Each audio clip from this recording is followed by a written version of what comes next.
MHA की guidelines, गृह विभाग मंत्रालय की जो दिशा निर्देश है उनके अनुरूप खोलने का काम हमने किया है।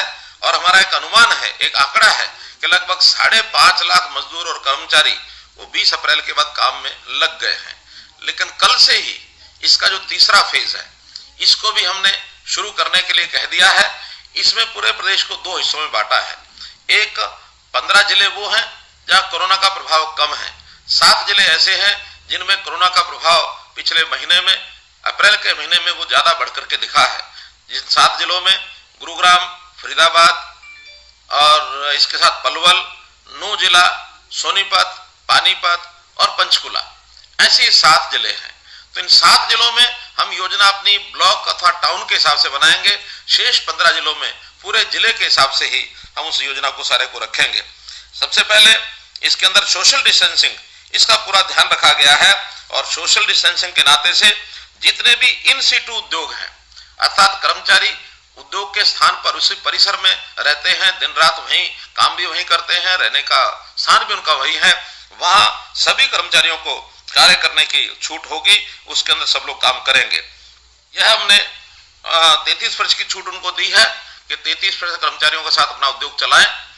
शेष अन्य 50% की छूट के साथ ये लोग अपना काम कर सकते हैं, चाहे वो सभी जिले 15 जिलों के अंदर बात करें या जो 7 जिले हैं उसमें ब्लॉक के हिसाब से उन ब्लॉक्स में छूट दी गई है जहां 10 या इससे कम कोरोना के जो पेशेंट्स हैं, जो पॉजिटिव हैं, उनकी संख्या रही हो। जहां 10 या इससे अधिक पिछले महीने में संख्या रही है वहां पर थोड़ा सा सख्ती इसलिए बरतनी पड़ेगी ताकि कोरोना का वहां फैलाव न हो। वहां जो हमारे कंटेनमेंट जोन है, कंटेनमेंट जोन में तो कोई गतिविधि चालू नहीं होगी, लेकिन बाकी जगह पर गतिविधियां ये चालू होंगी। दुकानें भी शहरों में, मोहल्ले की दुकानें और जहां कहीं केवल अकेली दुकान है, ऐसे स्थान पर जो मार्केट का हिस्सा नहीं है, इन दुकानों को छूट दी गई है। गांव में सभी दुकानों को, छोटी बड़ी सब दुकानों को खोल दिया गया है। ये भी सब जो भी हमारी गृह मंत्रालय की गाइडलाइंस हैं उसके हिसाब से ये हमने सब कुछ किया है। एक जानकारी और मैं देना चाहूंगा कि जो उद्योग सोशल डिस्टेंसिंग के कारण से अपने कम मजदूरों से काम चलाने के लिए आगे आएंगे, अर्थात 50% की जो संख्या उनको बताई गई है उसी से अपना उद्योग चलाएंगे, वहां उनके वर्किंग आवर्स में उनको छूट दी गई है कि वो 8 घंटे की बजाय 12 घंटे तक भी उन मजदूरों से काम ले सकते हैं। लेकिन ये जो धारा 59 है, 59, ये जो एक्ट है हमारा कारखाना अधिनियम 1948, इसकी धारा 59 के अनुसार उन सबको अतिरिक्त 4 घंटों का जो वेतन है, अर्थात ओवर टाइम का वेतन, ये डबल देना होगा। और इस नाते से एक कर्मचारी से 12 घंटे तक भी काम करने की सहमति वो लोग बना सकते हैं।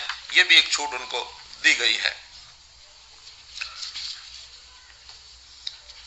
मित्रों, इसी प्रकार उद्योग को हम लोगों ने खोलने के जो प्रावधान किए हैं उसमें मुझे लगता है कि हमारा जो दूसरा चरण है उद्योग खोलने का, उसके अंदर अधिक से अधिक खोले जाएंगे उद्योग। इसके बाद जहां कहीं कोरोना के केसेस ज्यादा हैं वो तीसरे चरण में 3 मई के बाद उनको और छूट दी जाएगी। उस समय तक हमारी सब गति इस प्रकार की ध्यान में आएगी कि किस गति से हम कोरोना से लड़ाई लड़ रहे हैं और कोरोना को हम रोक पा रहे हैं, तो निश्चित रूप से इसको हम खोलेंगे।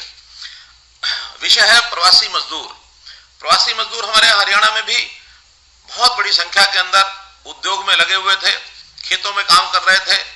अचानक इनको जब एक विषय लॉकडाउन का आया तो घर जाने के लिए इन्होंने अपनी तैयारी की, लेकिन चूंकि सोशल डिस्टेंसिंग के कारण से इनका एक साथ घर जाना संभव नहीं था।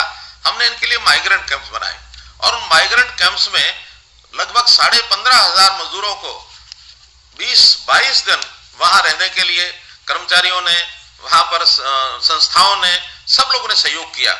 और इसके बाद एक क्वारंटाइन का पीरियड पूरा होने के बाद परस्पर प्रदेशों में जो भी ऐसे लोग रुके थे उन्होंने अपने अपने घर जाने के लिए जब इंतजाम हमने किए तो घर जाने लगे हैं।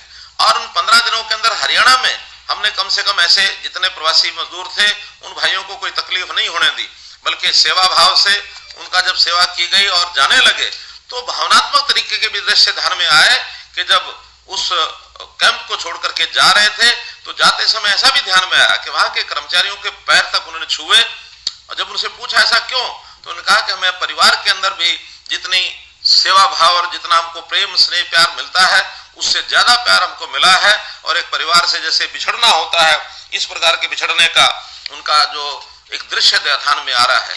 ये सब मजदूर, हमको इनको मजदूर कहते हैं ऐसा नहीं है, हमारी इस प्रदेश की एक प्रकार की मजबूती के ये अंग हैं, और इस मजबूती को लाने के लिए हरियाणा में जो इन्होंने काम किया, आगे दोबारा से फिर वो काम करने आए ऐसी हमारी इच्छा है। किन्हीं कारणों से अपने प्रदेशों में भी काम करते हैं, तो उनका सबका 15-15, 20-20 वर्षों से जो यहाँ काम करके गए हैं हरियाणा के निर्माण में, उन्होंने सहयोग किया है। मैं उनका धन्यवाद भी करता हूँ, उनका आभारी भी हूँ कि अपने सब लोगों का उन्होंने ध्यान रखा है।